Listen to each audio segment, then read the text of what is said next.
제가 내일 코로나 팬데믹 이후에 목회에 어떤 변화가 일어날 것인가라는 주제로 오전과 오후에 줌 미팅으로 여러 다른 단체의 목사들에게 발표를 합니다. 제가 다른 사람들보다 이런 일에 더 많이 안다고 할 수가 없어요. 미래를 내다보는 능력도 없습니다. 어쩌면 계속 잠을 설치면서 고민하고 걱정하면서 이 생각 저 생각 하다 생각이 막히면 무릎 꿇고 기도하면서 어떻게 해야 프로징 제일교회를 잘 지키고 그냥 지키는 것만이 아니라 세상의 위기를 하나님이 주신 기회로 만들 것인지 많은 생각을 하고 또 고민하고 힘들어하는 것이 자격이라면 유일한 자격일 것입니다. 다른 자격은 없습니다. 그런데 이런 주제로 발표하는 것을 알고 얼마 전에 버지니아주 미국인 교회 목회하는 젊은 목사가 이런 내용의 글을 저한테 보내왔습니다. 목사님, 제가 요즘 코로나 문제로 답답해하다가 여러 책을 사서 읽던 중에 코로나 사피언스라는 책을 읽었습니다. 코로나 인간이라는 거죠. 예측이 안 되는 상황에서 우리가 미래를 대하는 방식은 결단이라고 저자가 말하며 우리가 이 상황에서 어떤 가치를 중요시하고 어떤 식으로 미래를 우리가 만들어 가고 싶은지를 고민하는 것의 중요성을 책에서 말했습니다. 현재의 문제는 인간의 무한한 욕망을 무한히 긍정한 현대 문명의 결과라고 보고 있습니다. 이를 극복하기 위해서 want, 내가 뭘 바라는 거에서 like, 내가 뭘 좋아하는 변화를 말하고 있습니다. 다른 사람들이 다 가졌으니까 나도 가졌겠다는 욕망이 아니라 내가 진짜 좋아하는 것을 찾는 것입니다. 자신이 진짜 좋아하는 것 알아가면서 그것에 대한 역량을 발전시켜 나가는 사회와 문화에서는 적은 것을 가지고도 공존하면서 다 함께 행복하게 살 수 있다고 책은 말합니다. 그러겠어요. 여기서 중요한 내용은 진짜 자기가 좋아하는 것 찾으라는 것입니다. 부족하고 어렵지만 함께 더불어 사는 비결을 알게 되면 행복하게 살 수 있다는 이야기를 합니다. 그런데 여기서 자기가 좋아하는 것이 무엇일까요?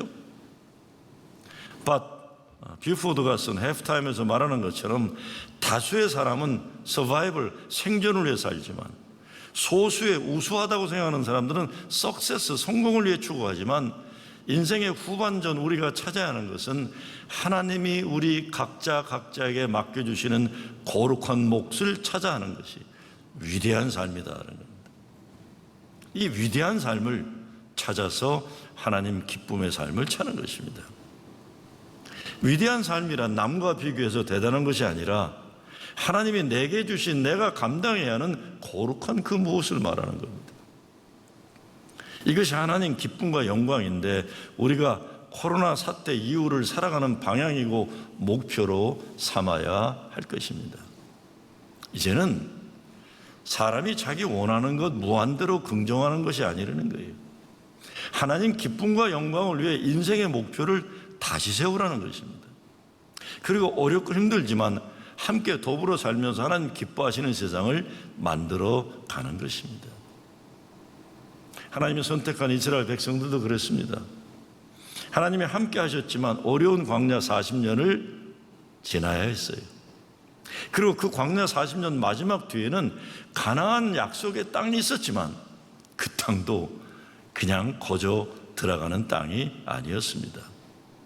먼저 자리 잡고 있었던 31명의 왕과 그들의 군대를 무찌르고 들어가야 하는, 쟁취해야 하는, 전쟁으로 이겨야 되는 땅이었어요. 가나안 땅은 보장된 약속의 땅이었습니다. 3절 말씀에 보면 내가 모세에게 말한 바와 같이 무릇 너희 발바닥으로 밟는 것을 내가 다 너에게 주었노니라고 했어요. 히브리어로 이것은 완료형 동사입니다. 이미 이 땅을 주었고 그리고 지금도 주어진 상태라는 것을 밝히고 있어요. 그럼에도 불구하고 그 땅은 여호수아와 이스라엘 백성들이 싸워서 얻어야 하는 땅이라는 것입니다. 가나안 그 땅은 그냥 거저주어지지 않습니다. 우리가 가지고 있는 모든 것을 내어놓고 쟁취에 들어가야 하는 땅입니다. 앞으로 여호수아를 통해서 이 과정을 우리가 보기를 바라는 것입니다. 여호수아를 통해 이스라엘의 역사 속에서 하나님이 하나님의 일을 어떻게 이루셨는지 보게 될 것입니다. 하나님이 어떻게 하나님의 뜻에 순종하는 백성들을 축복하셨는지, 또 반대로 어떻게 하나님의 뜻을 거역하는 백성들에게 징벌을 내리셨는지 우리가 보게 될 것입니다. 결국 이를 통한 깨우침은 오늘 현재 우리들의 삶 속에 하나님은 어떻게 역사하시는지 하나님의 섭리를 헤아리기 위해서 그러는 것입니다. 하나님이 무엇을 원하시는지, 하나님의 뜻에 순종할 때 우리를 하나님이 어떻게 축복하시는지 바로 배우고 깨닫기를 원합니다. 광야가 익숙해져서 그 광야에서 안주하며 살려고 하는 사람들도 있습니다. 그것만이 아니라 이집트의 노예 생활을 그리워하는 사람들도 있습니다. 한국으로 생각해 보면 친일파들이 그런 거예요. 일제 좋았다 그러는 거예요. 조선 사람들은 일본 사람들 때문에 미개한 백성이 깨우쳤다 이런 말하는 정신 나간 사람들입니다. 그리고 군사 독재 시절을 그리워하는 사람들이 그런 겁니다. 독재가 좋았다 그러는 거예요. 일본 제국주의 식민지 시대나 군사 독재 시대 빌부터 먹고 살고 했던 사람들이 그럴 것이에요. 아직도 제대로 정리가 안 됐어요, 그 나라에. 요즘 미국 필름 페스티벌이 여러 곳에 열리는데 요즘에 출전한 작품 가운데 Breaking the Silence라는 작품이 올라왔어요. 침묵을 깨다라는 건데, 한인 2세가 만든 영화인데 일본 군대 위안부로 끌려가 무참하게 성노예로 살아야 했던 아시안 여성의 고통을 주제로 다루었어요. 근데 이 영화를 만든 사람이 우리에게 교인의 딸이에요. 자랑스럽습니다. 우리의 2세들 역사의식이 이렇게 발전되어 있는데 부모 세대가 또 조부모 세대가 부끄러운 친일과 군사독재를 그리워하는 역사의식을 가지고 있다면 이거 크게 회개할 노릇이에요. 광야에서 죽어간 백성들이 그 사람들입니다. 미국의 역사를 보면 백인 우월주의자들이 그런 거예요. 백인들이 자기들 마음대로 살던 시대를 그리워하는 거예요. 우리도 때때로 그런 마음을 가지고 살기도 합니다. 그러나 하나님은 이스라엘 백성이 가나안 땅으로 들어가도록 하셨어요. 뒤로 후퇴하는 게 아니에요. 사실 가나안 땅으로 들어가는 것은 우리의 선택이 아니라 하나님의 명령입니다. 가나안으로 들어가지 않으면 광야에서 다 죽어야 하는 겁니다. 요단강 뒤쪽은 그들을 노예 삼았던 에집트예요. 건너가서는 이스라엘을 죽이려는 적군들과 싸워 이겨야 합니다. 약속의 땅 길목에서 우리가 선택해야 하는 것 단 한 가지밖에 없습니다. 하나님 약속 믿고 두려움이 있지만, 불안하지만, 불확실하지만 요단강을 건너고 가나안 땅으로 들어가는 겁니다. 여호수아 1장 6장까지는 가나안 땅으로 들어가는 준비 과정입니다. 그리고는 가나안 정복이 시작되고 후반부에는 가나안 땅 정착에 대한 내용이에요. 가나안 땅은 준비된 사람들이 들어가는 것입니다. 준비되지 않으면 그 약속의 땅 쟁취의 전투에서 승리할 수가 없는 것입니다. 어떤 준비가 필요합니까? 첫째, 구약에 보면 위대한 지도자들이 죽은 다음에 잠시 슬퍼하고 바로 새 지도자를 세워서 하나님의 역사를 이루어가는 겁니다. 여러분 구약 보세요. 누가 죽어도 잠시 슬퍼해요.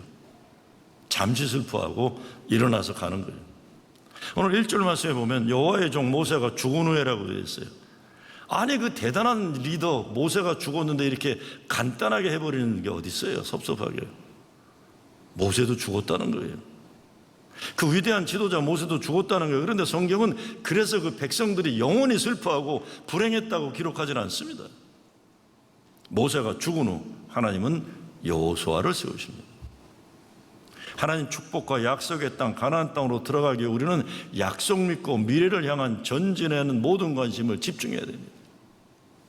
과거의 슬픔과 아픔, 실패와 죄의식 등에 붙잡혀 있지 말고 현재 불안과 불확실하게 발목에 잡히지 말고 미래를 향해 일어나야 한다는 겁니다. 근데 새로 세워지는 여호수아가 얼마나 불안해하고 기가 죽어 있었는지 5절 말씀에 보면 내 평생에 너를 능히 대적할 자가 없으리니 내가 모세와 함께 있었던 것 같이 너와 함께 있을 것임이라. 내가 너를 떠나지 아니하며 버리지 아니하리라. 하나님이 약속해 주세요. 그리고 16절 17절에 가면 그래도 여호수아가 자신이 없어서 기죽어 있으니까 나라의 지도자들이 하나님 그 말씀을 다시 확인시켜주고 자기들도 함께하니 걱정하지 말라고 합니다. 새로운 시대를 이끌어갈 지도자라고 해서 자기 개인의 실력으로 이루어내지 못한다는 거예요. 하나님이 함께 하신다는 믿음으로 감당해 나가는 것입니다. 그것만이 아닙니다. 7절 말씀에 가면 하나님 말씀 율법을 잘 지켜 행하면 어디로 가든지 형통하리라 말씀하는데, 그런데 여기서 형통하리라는 것은 시편 105편에 보게 되면 여호와의 말씀이 응할 때까지 그의 말씀이 그를 단련하도다라고 그랬어요. 여기서 단련하는 것이 형통과 같은 의미를 가지고 있는 거예요. 그러니까 형통한다는 것이 한 번에 다 쉽게 이루어지는 것이 아니라 하나님 말씀으로 만들어져가는 과정이라는 거예요. 그러니까 가나안 정복의 과정이 하나님 말씀의 백성으로 만들어져는 과정이에요.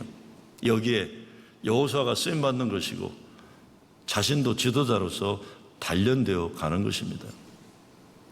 코로나 사태는 세상을 바꿔놨어요. 지난 4개월을 광야 40년이라고 한번 생각해 봅니다. 앞으로 우리가 건너야 할 요단강은 말할 것도 없고 가나안 땅에 진입해 들어가야 합니다. 가서 수많은 전쟁을 치러야 해요. 누가 여호수아가 될 것입니까? 아니, 어쩌면 질문 자체가 잘못된지 몰라요. 이것은 누가 여호수아가 될 것이냐가 아니라 성경 말씀 오늘 여호수아를 보면 하나님이 여호수아를 세워주신다는 거예요. 가정도 교회도 여호수아를 하나님이 세우실 것입니다. 이제 정말로 2주쯤이면 맨하탄 청년센터 공사가 마무리 열리게 될 거예요. 그래서 앞으로 어떻게 해야 될까 해가지고 제가 미국에 있는 전문가들하고 젊은 사역자들하고 한 거의 20명이 도시 청년 선교 어떻게 할 건지 지난주에 줌 미팅으로 보스턴, 시카고 다 모여서 전문가들하고 회의를 했어요. 회의가 끝나고 저한테 전화들이 오기 시작했어요. 야, 그런데 꼭 이 인간들이 입을 맞춘 것처럼 똑같이 하는 말이 있어요. 회의를 끝내고, 목사님, 지금 젊은 세대를 위한 목회의 미래를 위해 젊은 세대의 리더를 세워야 합니다. 제가 속으로 그랬어요. 내가 언제 맨하탄까지 가서 청년 목회한다고 그랬냐, 이 가로 열고 가로 닫고 그래서. 아니, 내가 이 나이에 거기까지 가서 청년 목회를 하겠습니까? 근데 다들 그게 두려웠는지 어쩐지 하여간 저한테 새 시대의 새 리더를 세우라는 거예요. 네? 제가 속으로 생각해 봤어요. 제가 79년도예요. 보스턴 대학의 최초 아시안 학생 선교 교목을 했습니다. 80년도 초반부터 90년도 후반까지 일리노이 전체에 있는 대학 7개를 제가 아시안 코리안들 대학 목회를 담당한 제가 이 베테랑입니다. 베테랑. 아직 그 분야는 제가 80년대에는 진짜 베테랑이었어요. 그런데 여러분, 잔인한 현실은요, 제가 아시안 목회를 하고 제가 학생들 대학 목회, 청년 목회할 때 그때 대학생들은 지금 다 50 후반이에요. 60에 들어가요. 저 같은 세대가 관여할 수 있는 시대가 아니에요. 시대가 아닙니다. 맨하탄 청년센터가 모든 공사를 마치게 열리면 가장 중요한 것은 여호수아와 같은 지도자들을 어떻게 세울 것인지, 이거는 기도하고 관심 가져야 할 겁니다. 이것은 어떤 능력 있는 한 개인이 될 수가 없습니다.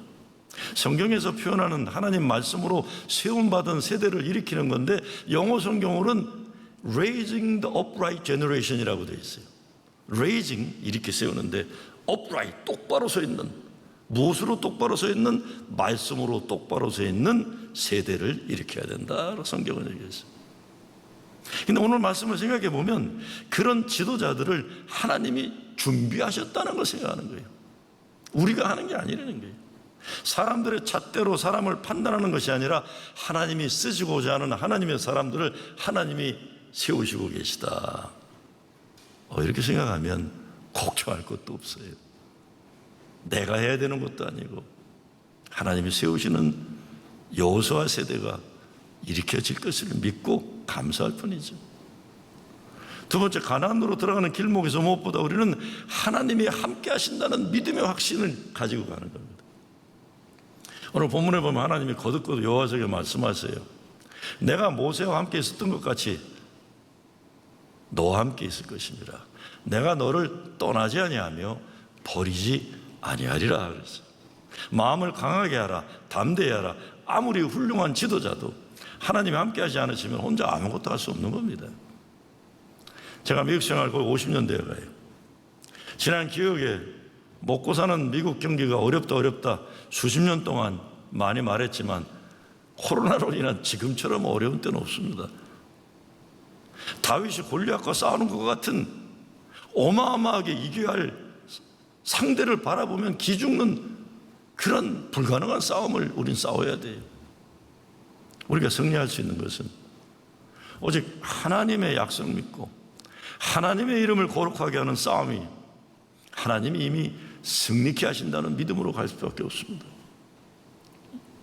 약속의 땅 길목에서 우리는 하나님이 함께 하심을 믿는 믿음으로 새 역사를 맞이하게 될 것입니다. 하나님은 하나님의 역사를 위해 지도자를 세워 쓰십니다. 하나님이 택하신 사람 여호수아가 누굽니까? 여호수아의 원래 이름은 호세아인데 모세가 여호수아로 바꿔준 거예요. 호세아는 그가 구원한다는 뜻이고 여호수아는 여호수아가 구원하신다. 여호와가 구원하신다는 뜻이에요. 그러니까 모두 그가 저들의 죄를, 자기 백성들의 죄를 대속해 준다. 그러니까 신약에서 헬라식으로 보면 예수예요. 예수스. 바로 예수라는 이름과 똑같은 겁니다. 여호수아는. 그런데 이런 어마어마한 사명을 가진 이름을 가진 여호수아는 자기 자신 스스로 자기는 그런 일을 할 수 없다고 겸손하게 인정하게 되는 겁니다. 모세는요, 성경에 하나님의 종이라고 그랬어요. 그런데 여호수아는 살아있는 동안 모세의 시종이라고 자기가 불렀어요. 모세는 하나님의 종인데 여호수아는 항상 자기는 모세의 종이라고 합니다. 이것은 여호수아가 자기를 그렇게 부른 거예요. 자기가 자기에 대해 이스라엘을 가나안 땅으로 이끌어낼 위대한 지도자로 부르지 않고 이미 죽었지만 가나안 땅으로 들어오지 못했지만 자기의 스승 모세를 생각하며 나는 모세의 종이라고 부르는 겁니다. 참으로 위대한 인물이에요. 성경에 나타나는 하나의 패런이 있는데 하나님은 어떤 인물을 맡기기 위해 사람을 준비시키실 때 중요한 스승, 멘토를 그들에게 보내주십니다. 사무엘에게는 엘리가 있었고 엘리사에게는 엘리야가 있었고 여호수아에게는 모세가 있었습니다. 여호수아는 모세의 종으로 철저하게 그의 뜻에 순종하면서 단 한 번도 모세에게 불평을 하거나 모세의 리더십에 금이 가는 행동을 하지 않으면서 인내하면서 모세의 리더십을 자신의 것으로 만들었습니다. 저는 젊었을 때 이런 걸 잘 못했어요. 제가 두 번째 담임 목사로 섬겼던 목사님이 진짜 천재라 그러면 그런 천재가 없이 대단한 분이셨어요. 근데 제가 그 목사님한테 쫓겨났어요. 뭐 잘못 질문하고 감히 잘못 질문 던져갖고 하산 명령을 받고 쫓겨났어요. 그래서 제가 첫 번째 모셨던 담임 목사님을 만났어요. 그 두 분이 동기예요, 동기. 한 분은 서울법대고 한 분은 연대 물리과 출신이지만 신학교 동기예요. 제가 첫 번째 담임 목사님 만나서 화가 나서 두 번째 담임 목사님 비판하는 소리를 한참이나 했어요. 그랬더니 물끄러움이 저를 보시더니 첫 번째 담임 목사님 하신 말씀이었어요. 야 이놈아, 너는 아직 그 사람을 평가할 만한 실력이 안 된다. 그냥 가만히 있어라. 제가 지금 나이가 환갑을 넘어가서 그 말씀이 항상 생각이 나요. 나는 왜 쉽게 내 스승을 판단했을까? 나는 왜 이렇게 쉽게 스승을 판단했을까? 이제 그 어른 돌아가시기 전에 한번 찾아봐야 되는데 아직도 찾아보지 못하고 있어요. 여호수아는 이제 가나안 땅에 사실은 모세보다 전쟁에 나가서 승리한 건 여호수아였어요. 그렇잖아요. 모세는 기도밖에 안 했습니다. 손 들고. 전쟁은 여호수아가 했어요. 그렇지만 단 한 번도 성경에서는 여호수아가 훌륭해서 전쟁에 승리했다고 기록하지 않습니다. 여호수아는 세상적 조건이 별 볼 일 없었어요. 대대로 노예의 후손이었다는 것이 알려지고 있어요. 기독교 역사에 보면 사람들의 눈에 별 볼 일 없는 사람들, 가망이 없는 사람을 하나님이 크게 쓰시는 역사가 있는데 여호수아가 성경의 최고의 인물 중에 하나예요. 여호수아를 평가할 때 가장 중요한 덕목은 순종이었습니다. 말씀에 순종하고 하나님 말씀에 순종했던 모세의 뜻을 순종했다는 겁니다. 철저하게. 미국이나 한국 교계도 보면 세상 기준 스펙으로 볼 때 별별 없지만 주의 종으로 크게 쓰임받은 분들이 많아요. 육체적으로 몸이 약하고 별별 없고 학벌이나 가문이 볼 것 없고 세상적으로 내놓을 것 없기 때문에 주의 은혜와 성령의 능력 주심으로 쓰임받은 위대한 주의 종들이 얼마나 많습니까? 여호수아가 그런 거예요. 그런데 여호수아는 쉽게 혈통으로 세습으로 물려받지 않아요.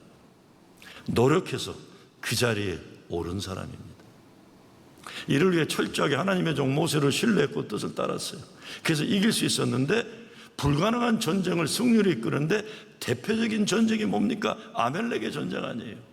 모세가 손들어 기도하고 홀했고 아론과 홀이 팔을 붙잡아 주고 기도했고 여호수아가 아멜렉 전쟁에 승리합니다. 여러분, 아멜렉 전쟁의 승리가 왜 중요합니까? 아멜렉은 에서의 후손으로 하나님에게 반역한 역사를 이룬 등장하는 인물들입니다. 홍해를 건너 광야에 나오자마자 제일 먼저 이스라엘을 가로막고 대적한 것이 아멜렉이었고, 가나안 땅에 들어가서 이 아멜렉과 싸움을 해야 하는 건데, 아멜렉은 의미적으로 우리가 깨부셔야 하는 우상숭배의 죄악의 삶을 상징하는 겁니다. 예수를 믿고 있지만 아직도 우리 속에 남아있는 죄의 종노릇하는 이거를 전쟁에서 깨부셔야 된다. 이것을 사울은 지키지 못해서 왕좌에서 패망한 왕이 되고 말았던 거예요. 아멜렉의 전쟁을 모든 걸 깨부셔야 되는데 부시지 않은 겁니다. 광야에서 싸움도, 이 가나안 땅의 싸움도 결국 이 싸움입니다. 우리 삶 속에 아멜렉을 뿌리 뽑고 다 태워버리고 순종의 역사를 이루어가는 것이 가나안입니다. 결국 가나안 땅 정복 전쟁은 우상이 가득한 땅에 우상 숭배를 몰아내고 여호와 하나님을 섬기는 땅으로 만들기 위한 영적인 전쟁이었던 것입니다. 하나님은 가나안 땅으로 들어가야 하는 중요한 전환점에서 이스라엘을 이끌고 전쟁에 나가야 할 여호수아에게 전쟁의 전술과 전략을 의논하거나 어떤 무기를 주시지 않으세요. 순종과 믿음을 요구하십니다. 여러분, 전쟁에 승리하려면요, 전략과 전술과 무기가 있어야 되는데 하나님은 딱 하나예요. 말씀에 순종하라. 성경적인 형통이라는 건 딴 가지가 다른 게 아닙니다. 순종과 믿음을 통해서 하나님의 뜻과 계획을 이루는 것이에요.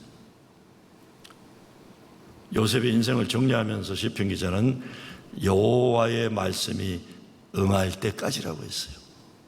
진정으로 우리가 형통한 삶을 원한다면 우리의 삶 가운데 여호와의 말씀이 응해야만 합니다. 이것이 8절 말씀이에요. 내가 형통하리라.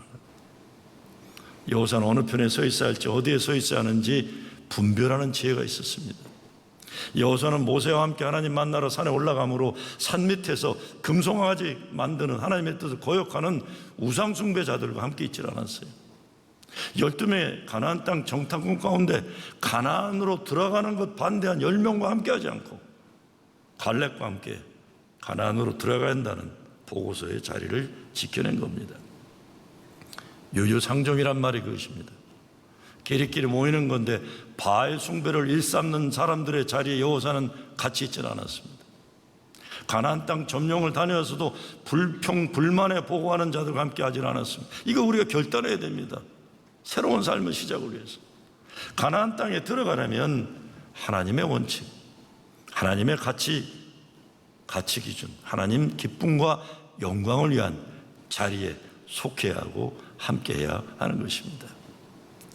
광야 40년 어려운 인생길이었습니다. 그러나 가나안은 더 어려운 인생의 모험입니다. 그래서 여호수아가 두려움에 떨었어요. 그 여호수아를 향해 하나님은 그를 찾아주셨고 그와 함께하리라 약속하셨고 이스라엘에게 약속하신 가나안 땅으로 가도록 명령하셨습니다. 이제 우리는 가나안으로 가는 길목에 서 있습니다.